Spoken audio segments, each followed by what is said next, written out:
This week we travel to Shannonville, Ontario to check out the WCC. Now, if you haven't heard about this motorcycle racing series, that's okay, you're excused. Because after all, it's the only road racing series of its kind in North America. You see, WCC stands for Women's Cup Challenge. The series got started several years ago when a group of female racers based in Quebec approached Pirelli tires with the intention of getting some spec rubber for their bikes. And the rest, they say, is road racing history.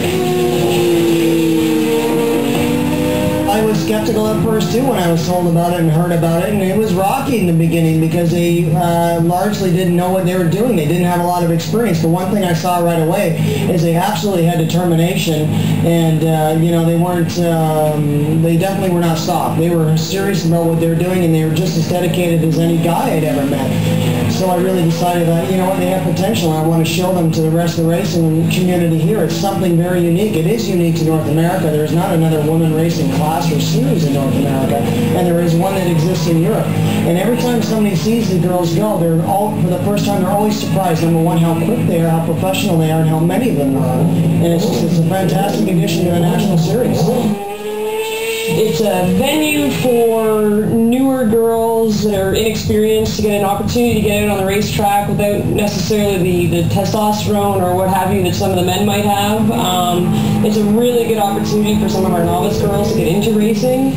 I think, as it's seen and as we've seen over the last couple of years, it's producing pretty fast women that are now racing with the men quite comfortably. So from that perspective, it's a really good round for women to get introduced to the sport that might be a little bit more tentative. And it's a great opportunity. It's a great opportunity for some of our more experienced girls to help the newer girls, and we do that quite a bit. Vicky's right. During a typical race weekend, the girls certainly do lend a hand and help each other out. But just because they're all friends down in the pits doesn't mean that they're not fiercely competitive once the lights go green out on the starting grid.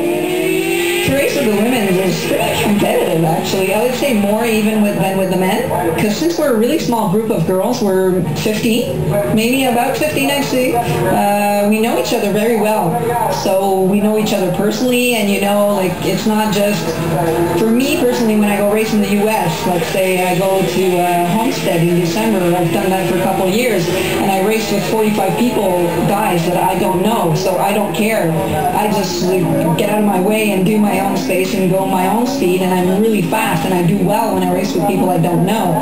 Girls I know, it's like you always want to get the girl in front of you, but you know her, and the girl in front of you never wants to let the other girl that you're supposed to be always in the back pass her, and it's insulting when it happens. So that's why I think it's because we're a small group of people that it's more competitive. The series is also super competitive because the organizers soon realized that not all the women who wanted to go racing were going to be able to set up and maintain their own machines. So as a result, they decided to provide the gals with their own in-house mechanic.